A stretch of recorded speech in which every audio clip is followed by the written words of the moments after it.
सोलापूर जिल्ह्यातील 11 नगर परिषदा आणि अनगर नगरपंचायत निवडणुकीचा निकाल आज जाहीर झालाय।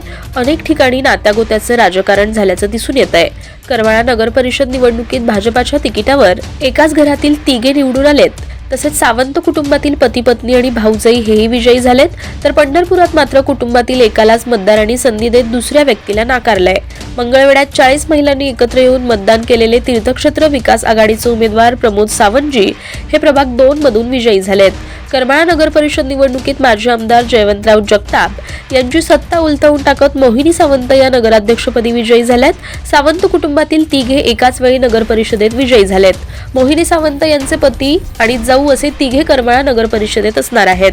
करमाळ्यात नगराध्यक्ष मोहिनी संजय सावंत, त्यांचे पती संजय सावंत हे प्रभाग क्रमांक 2 मधून नगरसेवक म्हणून, तर नगराध्यक्ष सावंत यांच्या जाऊबाई चैत्राली सुनील सावंत या प्रभाग क्रमांक 10 मधून निवडून आल्यात। नगरसेवकांमध्ये संजय सावंत हे करमाळ्यात सर्वाधिक मतांनी निवडून आले आहेत।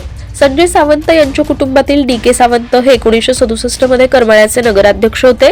त्यांच्या कुटुंबातील एक व्यक्ती कायम नगरपालिकेत असते। तसेच 2 ते 3 समर्थकही करमाळा नगरपालिकेत कायम असतात। करमाळ्यातील प्रभाग 1 आणि 2 मध्ये सावंत कुटुंबियांचं प्राबल्य कायम राहिलेलं आहे। भाजपाकडून सचिन घोलप हे प्रभाग क्रमांक 9 ब मधून विजयी झाले, तर त्यांची बहीण निर्मला गायकवाड या प्रभाग क्रमांक 3 मधून, तर सचिन घोलप यांच्या भाऊजाई लता विजय घोलप या प्रभाग क्रमांक 9 अ मधून विजयी झाल्यात। त्यामुळे सावंत यांच्यासोबत करमाळ्यात एकाच कुटुंबातील तिघे जण विजयी झालेत। पंढरपूर नगर परिषद निवडणुकीत मतदारांनी घराणेशाहीला धक्का देत कुटुंबातील एकालाच संधी दिली आहे। नगराध्यक्ष पदाच्या भाजपाच्या उमेदवार श्यामल शिरसट या पराभूत झाल्यात, तर त्यांच्या सूनबाई प्रतीक्षा विक्रम शिरसाट या मात्र निवडून आल्या आहेत। पंढरपूर शहर काँग्रेस कमिटीचे अध्यक्ष आदित्य फत्तेपूरकर हे पराभूत झाले आहेत, मात्र त्यांच्या पत्नी स्मिता फत्तेपूरकर या निवडून आल्या आहेत। माजी नगराध्यक्ष राजश्री गंगेकर यांचा पराभव झाला असला तरी त्यांचा मुलगा अक्षय गंगेकर हा विजयी झालाय।